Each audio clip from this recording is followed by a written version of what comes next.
Score क्या है कि एक और एपिसोड में मोहम्मद आतिफ और मदिया अनवर आपके सामने। आज का मैच वर्ल्ड कप का दूसरा सेमीफाइनल ऑस्ट्रेलिया वर्सेस इंडिया। जी हाँ, 95 रन से हारे हैं और बहुत एक्सपेक्ट नहीं किया जा रहा था कि इंडिया जैसी टीम इस तरह से हार सकेगी। 300 प्लस स्कोर इतना ज़्यादा इंडिया के हिसाब से अगर देखा जाए तो कतन ऐसा नहीं लग रहा था कि वो लोग चेस नहीं कर पाएंगे, बट पता नहीं आतिफ कि क्या हुआ। जी हाँ, इंडिया की टीम में इतना बैटिंग टैलेंट है कि वो 320-30 क्या 350 रन भी चेस कर सकती है। इंडिया की बैटिंग इस पैमाने की बैटिंग है और आपने देखा कि पूरे टूर्नामेंट में उनके पहले नंबर से लेके छठे सातवें नंबर तक के बैट्समैन सारों ने ही सेंचुरियां की किसी न किसी मैच में। हर किसी ने बहुत ही आउटस्टैंडिंग परफॉर्मेंस दी, जिसकी वजह से इंडिया एक बहुत ही मजबूत टीम समझी जा रही थी। लेकिन इन दी एंड हुआ ये मदिया, देखिए दो टीमों ने जिन्होंने क्वालिफाई किया है, न्यूजीलैंड और ऑस्ट्रेलिया, ये दोनों टीमें क्रिकेट के हर मैदान में आउटस्टैंडिंग परफॉर्मेंस देती हैं। इनकी बॉलिंग बहुत अच्छी है दोनों टीमों की, बैटिंग भी दोनों टीमों की बहुत अच्छी है और फील्डिंग दोनों टीमों की बहुत अच्छी है। तो ये दोनों टीमें मेरे ख्याल में डिज़र्व करती थी फाइनल खेलना और फाइनल जीतना डिज़र्व करती है मेरे ख्याल में न्यूजीलैंड। बिल्कुल, जैसे हम पहले भी कहते रहे हैं कि आपकी और मेरी टीम न्यूजीलैंड ही है और न्यूजीलैंड बहुत अच्छा खेली आतिफ थ्रू आउट, बहुत ही अच्छा। हर वही जो आप अभी बात कर रहे थे कि ऑस्ट्रेलिया और न्यूजीलैंड दो ऐसी टीमें थी इस पूरे टूर्नामेंट के अंदर, और वैसे साउथ अफ्रीका भी उसी कैटेगरी के अंदर आती है, जिन्होंने सारी मतलब फील्डिंग में, बैटिंग में, बॉलिंग में आउट क्लास रहे हैं। तो देखिए कि वर्ल्ड कप फाइनल के अंदर क्या होता है। लेकिन एक बात ये ज़रूर है कि अच्छी क्रिकेट देखने को मिली और फाइनल के अंदर ऐसा लगता है कि वही दो टीमें गई हैं जिन्हें फाइनल खेलना चाहिए था। अगर हम अपनी एसोसिएशन से हट के बात करें, जाहिर है हम पाकिस्तान के लिए बात करेंगे, पाकिस्तानी टीम में मान लीजिए कि इतना दम नहीं था कि वो क्वार्टर फाइनल भी खेलते। तो क्रिकेट की अगर बात की जाए तो वाकई दो ऐसी टीमें फाइनल में पहुंची हैं जिनमें हम ये नहीं कह सकते कि किसी का तुक्का लग गया और वो तुक्के में पहुंची है। बिल्कुल दुरुस्त कह रही हैं। और आप ये देखिए कि इस मैच में डिफरेंस एक मरतबा फिर ऑस्ट्रेलिया की फील्डिंग साबित हुई। जो दो रन आउट किए, एक स्मिथ ने डायरेक्ट थ्रो से रन आउट किया और एक मैक्सवेल ने डायरेक्ट थ्रो से रन आउट किया। अब अगर हम इसका कंपैरिजन करें, पहले सेमीफाइनल में ऑस्ट्रेलिया ने 2 रन आउट चांसेस मिस किए।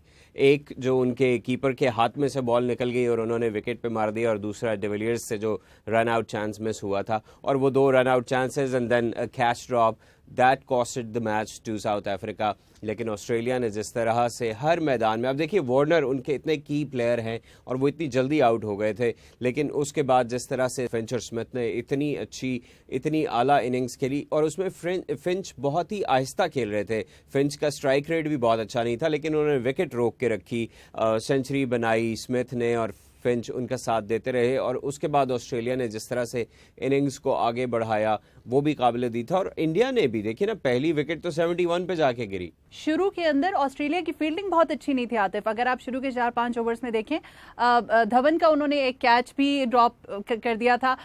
उस वक्त ये कि सारे लोग ये कह रहे थे कि आज ये फील्डिंग में क्या कर रहे हैं, और सच्ची बात है उस वक्त मुझे ऐसा ही लग रहा था कि इंडिया बड़ी आराम से ये स्कोर चेस कर लेगी। और क्योंकि एक दफ़ा जब आपको ऐसा लगता है ना कि मैच पे आपकी गिरफ्त कमज़ोर पड़ गई है, ढीली पड़ गई है, तो फिर वापस उसमें आना आपको लगता है कि शायद मुश्किल काम है। But again hats off to Australia कि वो उसके बाद आए और 79 पे पहली विकेट लेने के बाद उन्होंने जैसे लाइन लगा दी। जी हाँ, और फिर बॉलिंग में डिफरेंस देखिए ना, उनके पास जितने भी बॉलर्स हैं वो ऐसे बॉलर्स हैं जो विकेट निकाल के दे सकते हैं। ऐसा बॉलर कोई नहीं है जो दरमियान के ओवर्स गुजारने वाला बॉलर है। ऐसा कॉम्बिनेशन है ऑस्ट्रेलिया के पास कि वो किसी भी सूरत हाल को फौरन से बदल सकते हैं। आप देखिए ना, पहले धवन आउट हुए और उसके फौरन 2 रन के बाद 76 पे धवन की विकेट गिरी और 78 पे कोहली की विकेट गिर गई। और मिचेल जॉनसन की बहुत ही आला बॉलिंग थी, उन्होंने कोहली को इतना रिस्ट्रिक्ट किया हुआ था, उनको रन्स नहीं बनाने दे रहे थे, और कोहली फाइनली बहुत ही ज़्यादा उन्होंने एक ऐसी शॉट खेली जिसके लिए वो उस वक्त शायद बिल्कुल तैयार नहीं थे। हालांकि वो बहुत अच्छे प्लेयर हैं, पुल्स के बहुत अच्छा खेलते हैं शॉर्ट बॉल्स को, लेकिन उस वक्त वो तैयार नहीं थे। क्योंकि कोहली को आप देखिए, कोहली के ऊपर मेरे ख्याल में प्रेशर ज़्यादा हो गया था, वो अपनी नेचुरल गेम उस तरह से नहीं खेल पा रहे थे। 13 गेंदों पे उनका सिर्फ 1 रन था, शायद इस वजह से उन्होंने वो शॉट खेली। एंड आई गेस वो शॉट जो उनकी थी वो इंडिया को इस मैच की सूरत में उसका तावान देना पड़ा। जी हाँ, और अनुष्का शर्मा भी बैठी हुई थी ऑडियंस में, तो शायद वो भी प्रेशर था। वो भी प्रेशर सोशल मीडिया ने तो उस प्रेशर को बहुत ही ज्यादा ऊपर चढ़ा दिया है, बल्कि अनुष्का शर्मा बेचारी पर सारा गुस्सा निकाला जा रहा है कि उनके जाने की वजह से she was the bad luck for team India, और उनके जाने की वजह से इंडिया मैच हार गया है। अगर जीत जाता तो लोग शायद अनुष्का शर्मा शायद उनको लकी चार्म कहते थे विराट कोहली का। मुझे लगता है आतिफ कि हमारे इंडिया पाकिस्तान जैसे माशरों के अंदर ना, जैसे फॉरेन ही मैं इंडियन चैनल्स के ऊपर देख रही थी, न्यूज़ चैनल्स पे बाहर आ गए सड़कों पे जी, टीवी तोड़ने शुरू कर दिए और उन्होंने टीम को बुरा भला कहना शुरू कर दिया। मेरे ख्याल में हमें भी अपने मिजाजों को थोड़ा सुकून करने की जरूरत है, ऐसा नहीं करना चाहिए। In the end it's sports. उसको इस तरह से देखिए कि दूसरी टीम भी जीतने के लिए आई हुई है, अपना टीवी आपने तोड़ दिया है, अब एक और टीवी खरीदना पड़ेगा, अगले मैच में आप वो टीवी भी तोड़ देंगे, तो मतलब नुकसान इन द एंड आपका अपना ही हो रहा है। वैसे एक बात है, सियाने हैं लोग टीवी तोड़ने वाले, टीवी भी वो पुराने वाला जो डब्बे वाला टीवी होता है ना, हाँ, वो टीवी तोड़ते हैं, नए वाले टीवी थोड़ी तोड़ेंगे आते। हाँ जी, एलईडीज नहीं तोड़ रहे बिल्कुल। लेकिन ये कि पाकिस्तान के अगर सोशल मीडिया पेजेस की बात की जाए, हर जगह पर जो एक हैशटैग चल रहा है वो है मौका मौका। It became a brand actually. This Qawwali became a brand for India's cricket during this World Cup. और उन्होंने बहुत अच्छा उसको मार्केट भी किया। I mean, hats off to the person who launched the idea.